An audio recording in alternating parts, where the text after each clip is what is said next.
Un SDF en Californie qui vit dans sa voiture ou dans une caravane ont plus de pouvoir d'achat que des Parisiens qui vivent dans le 16e arrondissement de Paris.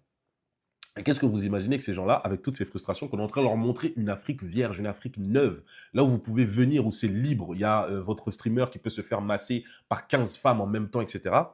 Et vous, quand vous arrivez, le seul ticket d'entrée que vous pouvez avoir, c'est que vous êtes afro-américain et vous avez le papier.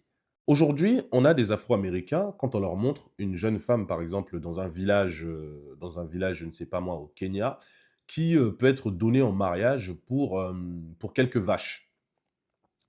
Qu'est-ce que vous pensez qu'un Afro-Américain qui, lui, est frustré là-bas, aux États-Unis, parce que pour la moindre sortie avec une jeune femme, il doit dépenser pas moins de 300 $ déjà dans la wig.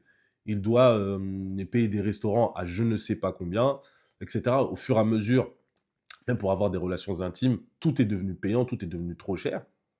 Ces gens-là, quand ils voient, si je peux me permettre de dire, nos jeunes femmes ou nos femmes qui sont exposées comme ça, dans des vitrines comme si elles pouvaient être données au plus offrant.